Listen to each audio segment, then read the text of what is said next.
Welcome everybody to our press conference.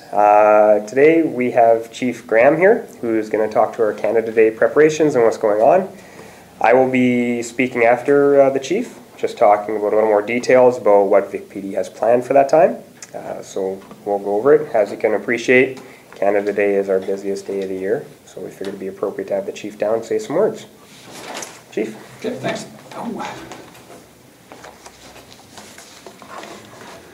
You should see the other guy. Good afternoon. The Victoria Police Department is gearing up for Canada Day, and we are expecting upwards of 50,000 people for the Inner Harbour this year for the celebrations. Families from across the region take part in these annual events, and they come to our city centre in Inner Harbour to enjoy the festivities and patriotism of this great country. This year's events are held over a few days, which is different from the past, and feature lots of entertainment, great music, and culture for all ages. It's a wonderful showcase for our community, for everyone that's in the region to enjoy. It's a chance for all of us to celebrate our country and what makes us uniquely Canadian.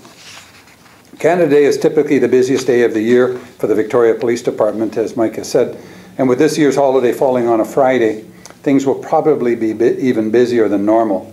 We will have almost the full strength of the department on duty. Almost 200 of our officers will be working Canada Day, and that includes our reserve members, officers from our neighbouring municipalities, and the RCMP, the Harbour Authority, Coast Guard, military police, everyone who has a mission to support public safety. This is an event we look forward to every year.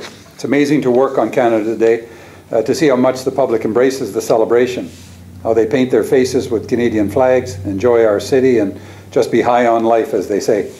Our officers enjoy being at one with the many visitors and connecting with the kids in such a festive environment. It's just lots of fun. This may be a holiday for most everyone, but the police and those helping us will be working to ensure everyone is safe. Don't be shy when you see a police officers on July 1st. Just stop and say hello. They love hearing from people and sharing in the excitement of our country's celebration, to hear people's unique stories of why this day and the country is so special. To save you asking the question later, and this has been posed a few times to me this week, is whether we are expecting trouble in Victoria, similar to what happened in Vancouver on June 15th. It will be a busy day in Victoria, and we are expecting a large crowd, but I'm certain in saying there will not be the kinds of problems here that Vancouver faced. Canada Day in Victoria is different. The atmosphere is different. The reason people are here is different. July 1st is a family-friendly event. It's a national celebration. But we are prepared. As they say, expect the best in people, but prepare for the worst. One thing we have learned from what happened with the crowd behavior in Vancouver is that no one is anonymous anymore. I would expect that that will continue, and in future will be a key component in crowd behavior preparations. My message for you is that Canada Day is not an excuse to behave badly. Our officers in the past several years have taken a more aggressive stance with drunkenness and liquor offences. Every year we encounter many young people trying their best to conceal and consume liquor in the downtown and the Inner Harbour. Many are underage and intoxicated. Every year our officers pour out a lot of seized liquor found in illegal possession of people walking in the Upper Causeway. Sometimes we find it in cars and buses coming into the downtown, and also at the many of the safety checks and key arteries into the city. The fines are high. $200 for consuming or being in possession of liquor. It is an offense to carry around open liquor in a public place. It is also illegal to walk down the street consuming liquor, even if you think you're being clever by concealing it in a coffee mug or a giant Slurpee or a big gulp. You would not believe how smart people think they are when trying to hide alcohol. If you are caught driving a motor vehicle under the influence, your problems really begin. The sanctions are much more severe. You will lose your license, and we will take your ride. There are road stops, counterattack checkpoints set up throughout the weekend. So plan ahead, call a cab, take the bus. Every year too many people end up being our guest for the night, and the courts take a dim view of this kind of behavior. Getting fined, losing your car, spending a night in jail, that's no way to spend the holiday. We want this to be a memorable celebration for the right reasons, and not something that you will always regret. Now, I would also like to remind parents and guardians and colleagues that you bear some responsibility for the actions of your children. You have every right to ask for answers as to where they're going and what they have planned for July 1st evening. If that doesn't work, make sure you have lots of fun, loud events, or jobs planned for them very early on July 2nd. We want people to have fun, to be able to do so without being bothered by debauchery from people unable or unwilling to control themselves. If you have to drink, do so legally and in great moderation. Please enjoy all the great events the city has to offer. The Victoria Police Department want to ensure a fun, safe holiday celebration for everyone. I wouldn't mind taking a few of your questions, and then I'll defer to Constable Mike Russell to explain some of the more fine points, some of the details. In the last couple of years, you've had strategies where BC Civil Liberties Association has intervened, and you've had to modify. I think last year, the year before, BC Transit had the policy. It resulted in BC Transit having the policy of saying no liquor on our buses. We cannot search your bag, but we can deny you access to the bus if you refuse to have your bag searched. I think it's the way it ended up. Is that happening again? Yes, it is. Okay. Mike will give you into more detail, but at one of our planning sessions, the BC Transit security and some of their management team was in explaining what they're going to do, and that's it. If they see bad behavior or open liquor, they will escort the person off or stop the bus and ask for assistance from the police. But being on a bus is no sanctuary to taking liquor to an illegal place to consume it. So. Okay. And what are the rules for just searching people on the street? Well, you're into basic search and seizure. If I have reasonable grounds to believe you're committing an offense and you have liquor on your person or you're intoxicated, I have the right to search you. Believe it or not, it's not that difficult. Most of the people are unable to conceal liquor easily, so usually you can just see it, or you see the behavior that warrants a search. But the officers are governed by the law, and we have very careful briefings that take place beforehand by some of our legal team, which remind the officers exactly of what the legal grounds are, and I think Mike will probably get into that a little bit later. But there is no random stopping of searching for people of no reason. So we do follow the law. Is it up to an officer's discretion whether or not a person gets a fine or if the liquor is poured out, or a combination of both? Yeah, the cornerstone of all certainly provincial statute offenses is discretion, and the officers do have that. But we're encouraging, or I'll be addressing every day as the preparations are made, that we're going to do our very best to remove that discretion on Canada Day, especially with people that want to drink or find themselves under the influence on the Upper Causeway.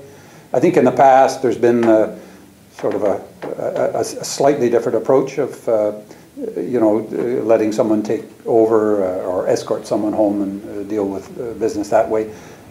We took a harder stance last year, a much more aggressive stance, and that's going to continue. So if you have open liquor, you're going to get a liquor ticket, a fine. And carrying concealed liquor, Rich Coleman was able to get the law passed for us. The Ledge looked at increasing the liquor fines last year after we made presentations to him. So the fines are substantial. It is now an offense in BC to carry open liquor, which wasn't before, so we covered that loophole. And if someone is found intoxicated, they're given a ticket, a traffic, or a VTI for being intoxicated in a public place, and I think it's $150 fine. And then you can, the discretion comes into, you can either be arrested or released in the custody of your friends to take you home. But if they're intoxicated too, that doesn't happen. But inevitably, there's a friend or associate that's prepared to take control of the person, and that satisfies our needs. Could you get a combination of tickets then as well? Yes. Okay. Yeah, Deputy Chief Ducker and I were out last year, and we wrote 12 ourselves, and that's a big deal I don't do that too often, but it was kind of fun, and lots of them were double hits where you not only do you have open liquor, but you're also intoxicated, and we wrote a few of those. You mentioned, or you talked a bit about the Vancouver riots and what people were expecting to compare with Victoria's Canada Day. But so you said that nobody is anonymous anymore. Is VicPD looking to use social media to identify? We're, bad behavior? I think it's safe to say that we're using pretty well any and every technology that's available to us, should it be needed to identify offenders. We wouldn't get into the details at this stage, but yeah, we're monitoring a number of areas. We have experts in the field that are sort of looking for what we call intelligence to see what the events are going to be like. We're organizing our preparations with simply that in mind. We will simply deploy the sufficient number of officers that I think are appropriate to solve any of our issues. But it's key to remember, I think, and Mike will remind you of this, that this is a family event. It's not billed as a sporting event. This is a family, and I remember during the day last year walking down amongst the boats and the barbecues and the people, and it's a great ceremony, and it's a shame that one brief period of time after 10 o'clock when some people just get carried away, and that's us to make sure we have a large uniform presence, in which we will do, and we'll deal with it as we have every year. Do you ever get to the point where you're going, this isn't worth it, we should pull the plug? Yeah, well, after each one of these events, there's a debriefing with the city officials, and we do. We look at that, but I would think that's a shame where you allow a rowdy few to dictate the enjoyment of the population. And if the city wants to celebrate this over a period of days, which I think is a wonderful experience, then it's up to us to deal with the bad behavior and ensure that the people behave themselves. And I know that by having a large uniform presence there, people enjoy that. They love watching the police there. They love to see us there in numbers. And we think that by doing it in the sufficient numbers, then this will quell any thoughts people have to misbehave. And we have adequate preparations in place now should that not happen and should things get carried away. Where are things with the body-worn video at this point? Is that something that you guys are able to take? It's it's not a budget issue. It's a resource issue because the courts have suggested to us now that all body-worn video has to be transcribed. One would think you could just present the video to a judge and allow a decision to be made. It's not like that. So when the rules were made and given back to us, we had to reassess how aggressively and with how much vigor we were going to introduce it. So it's on, I don't say it's on hold at the moment, but these are budget issues that we have to go back to the municipalities and seek relief for people to simply do the transcription. Because a defense lawyer whose client is accused of a crime and it's on video, they want everything transcribed for all the conversations. And what sounds to be simple isn't. And we're looking at some new software that will do that for us. There's software out there that'll, well, you know better than I do, will transcribe audio into a transcript, and that no doubt will save us some money, but we're at that stage still. But there will be, we have contingency plans in place should filming be needed, it'll be used. Last year, I think you had 3 closed-circuit cameras between Humboldt and Belleville. Right. Are those back? I'll let Mike perhaps get into that. I'm aware of some of the preparations, but not all.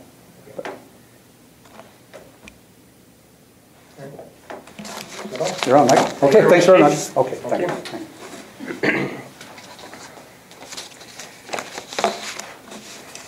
All right, thank you, Chief. So as the Chief had stated, Canada Day is really about the celebration of a family-friendly event. So the organizers have really put together an exciting lineup with some great family-friendly entertainment, including my favorite, Fred Penner. Now, the fireworks are scheduled for 10:20, and that's typically when we see the largest crowd. So as the Chief mentioned, we're expecting upwards of 50,000 people, and it'll be around that time.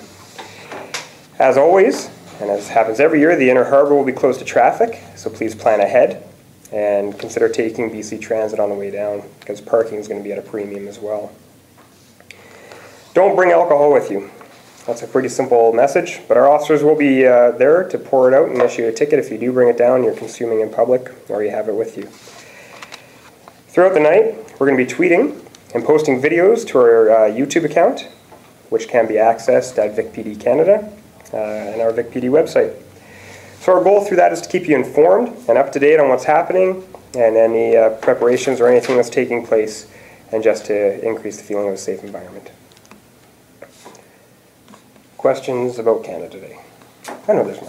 Closed circuit cameras? No, we're not bringing closed circuit cameras this year. It was something we did last year, and as you remember, it was a trial. It was only for a certain amount of time, So we're not. We are prepared though with video if something does happen, but it's not going to be a blanket filming of the crowd. What does that mean though, to be prepared with video? I mean, it's not body worn and it's not closed circuit. We will have video camera. Similar to, did you see Vancouver? They had many members out there with video cameras when they were doing it. Obviously not to that scale. Probably me, but I'm just kidding. No, we are prepared with video if needed. So why drop it? Was that because of, was that complaint driven or? It wasn't complaint driven. I'm not sure the reason why it was dropped. I don't know if there was value added to it. If the spread of the camera, you can imagine if you have 3 closed circuit TVs for 40,000 people, which I believe was the estimate last year. I don't know what the value added was of that, if we could get enough information if something did happen. So I'm not sure what assessment had gone on for it. So. What's the benefit of using officers to do video rather than crowd control or whatever they need to be there for? Well, as far as we're concerned, really, for video, it's not going to be a lot of officers off the front line. It'll be myself, and I'll be dealing with the media. And regardless, I don't get involved in that stuff because I have the separate hat of the media officer. So, which is neither here nor there. So, so we'll be using that. Mike will be assisting us as well. So it's not going to be taking resources if they're needed off the front lines. So is it just one video camera then for you'll be kind of roaming around? For what we're doing for the YouTube stuff, it's going to be Mike and I will be posting videos, doing street interviews with families and with other officers and that. So that'll be the main crux of what we use our video for. It's not going to be, it's not set up to film. We're not going out to capture people in the acts of anything, but if something does befall us, after the fireworks, then it is an option for us to use. Have you ever had more than 200 officers on for Canada Day? I don't know what the numbers were in the past, but I believe this year we're going to have over 200 officers. Is that 200 of yours or 200 including the whole shebang, like the munis and the harbor? We're going to have over 200 officers, which includes Saanich, it'll include Oak Bay, Central Saanich. We're going to be utilizing our partners in the Harbor Authority, military police, our reserves. So it's everybody who has a vested interest in safety in the capital region. They're going to be assisting us. Is that 200 total, or is there a reserve force standing by somewhere else? Or? No, we have over 200 officers, and that's going to be what we have deployed there. There's always the option of it, like anything else, where you can call other officers in, but how many that could be and how quickly, yeah, we're not sure. So. And the Oak Bay and Central Saanich and Sandwich guys are going to be downtown, or are they going to be out at the periphery doing? In the past, you've seen like roadblocks and. Yeah, I'm not sure what their assignments are going to be, but I know they are going to be part of our celebrations. How will things work in terms of making sure there's enough resources downtown while still being able to go to calls for out of control parties and things like that? How do you guys manage that? Well, we have our Canada Day plan, and that encompasses about 200 officers. We also have separate from that our patrol watch, which takes care of the city. Basically, the Canada Day operations plan takes care of the downtown and anything to do with Canada Day, and then our regular watch takes care of the rest of the city like they do every other night.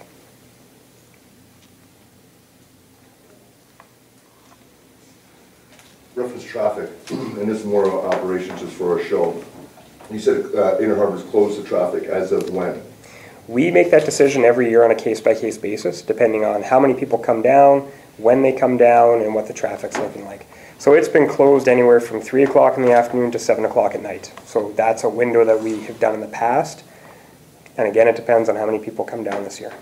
Okay, so hypothetically speaking, our microwave broadcast vehicle is going to be parked up behind the Tourist Information Center, so Hudson can do the news down there till 7 o'clock. Then we start tearing down. So how do we E&E out of there? I'm not sure. So we might be fucked, basically, is what you're saying. You have to look into it, yeah. Right. Right. All right, that's it for Canada Day. We'll move along. So we have an update in the double stabbing that occurred over the weekend. So a 20-year-old Victoria man has been arrested in connection with the double stabbing. Stabbing occurred Thursday night, approximately 6 p.m. in the 2500 block of Vancouver Street. He was arrested on Sunday morning and was due to make his first court appearance today for one charge of aggravated assault. He was identified through tips and through police intelligence.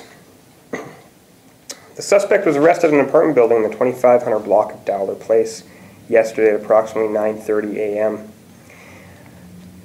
While he was arrested, we found a large amount of crack cocaine on him and just over $1,000 cash. So we're also recommending separate charges of possession of a controlled substance and possession for the purpose of trafficking. We obtained a search warrant for the apartment and also at that time arrested an 18-year-old Victoria woman and a 21-year-old Victoria man in relation to the drug charges, not the assault charges. The male was held for morning court. He was also charged with a breach of his CSO, and the woman was released with a promise to appear for August 18th. So our major crimes detectives have been aggressively investigating the stabbing all weekend. Several suspects have been identified, and the detectives are confident that more arrests will be made soon. It appears the stabbing occurred after a verbal argument escalated into extreme violence. A 38-year-old Victorian man was stabbed in the chest at the time, and he was rushed to the hospital with life-threatening injuries and remains in a coma in intensive care. Another 35-year-old man was stabbed in the back. At that time, he was taken to the hospital, but released later that night after his injuries had been seen.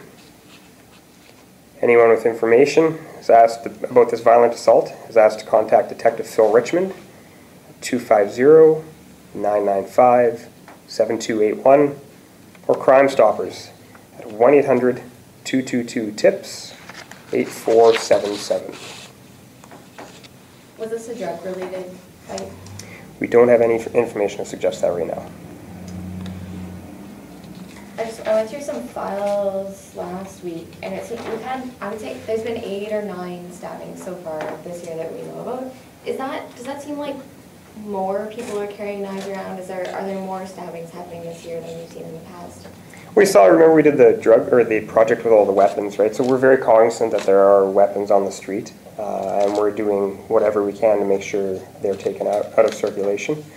So we're not, I don't know the numbers for sure, if we're seeing an increase or not over previous years. But, anytime a serious incident like this happens, we're always concerned. The amount of resources we pour into each and every one of these incidents, we consider them very serious. So it is taking a lot on our detectives, but, we're confident we're doing the best we can with these. It seems like there's a lot of young people involved in these kind of incidents as well. In this case, you have a 20-year-old guy. There was 2 stabbings in 2 days at the McDonald's on Douglas Street recently, and those were like 17, 18-year-old kids. Is that something that concerns you, that young people are carrying knives? Well, certainly. Anytime anybody's carrying a knife out and open, it definitely concerns us. With people that are described as youth, we do have our youth investigators who assist us so much in these investigations. They know all the players. They know everybody in town, and they work really well with our detectives in gathering that intelligence and getting it forwarded on. So.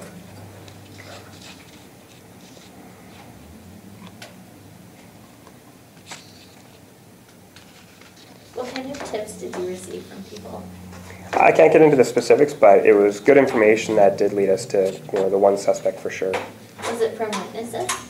We received information from all over the place. If the man who's still in hospital in the coma, if his condition deteriorates, are there additional charges that can be pressed against the suspect? It would always be something that we look at. Certainly, the injuries that were sustained were life-threatening at the time. We understand he's still not out of the woods yet. So with any incident like that, we're always cognizant that things may turn and that new charges may be forthcoming. You've seen it happen in the past, so it's something that could happen again. You mentioned that you don't know if it was a drug-related fight or stabbing, but the man who is in the hospital, was he known to police, or did he have any connections with the drug scene? He was known to us, but I can't get into any connections that he might have had. And previously you were looking for 2 suspects specifically. Is this 20-year-old man one of those 2 who you had identified basically from the start? Yes, he is. So is there more than one other suspect that is still being sought by police? We're still looking for 2 people of interest. Now, I don't know what their status is in terms of the file, if we have the suspects or if it's just somebody who's going to be key witness or has some key information for us. So we are still looking for 2 others. How are these 2 others involved? I can't get into that right now. It's still fresh in the investigation. But if you have the suspect. Like, Well, we have one of the suspects. Like I said, I don't know Okay. what the standing of these 2 is going to be by the time the file concludes. So we're still looking into all that. An unrelated question. It smells like burning. It's our new lamp, I think. I hope. Yeah, I think there's just a bit of dust on the bottom. Yeah. Okay. All right. So we had a break and enter in Esquimalt that the military police helped us with, and they ended up catching our suspect for us. Sunday morning at about 1:30 a.m., the military police helped VicPD nab a break and enter suspect. The break and enter occurred at a home in the 1200 block of Park Terrace in Esquimalt. The homeowner was awoken by a loud bang. He got up to check and saw that the front door had been kicked open, and saw a suspect heading through Memorial Park with 2 large crystal vases from his house. The military police heard the comm center's dispatch and the suspect's description. They were able to stop the suspect in the 1100 block of Esquimalt Road. Our officers from Victoria arrived immediately after and arrested the suspect. He was found with stolen items and was heavily intoxicated and uncooperative.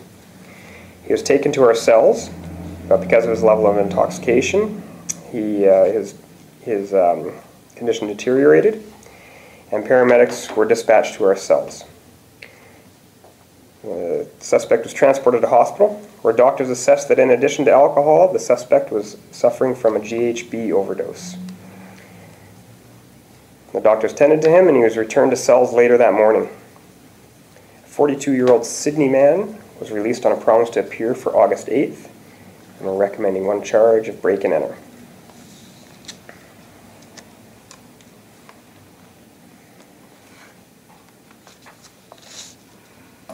Good thing you guys called. Yeah. Yeah, if he would have went into a park or had his overdose or something, then, yeah.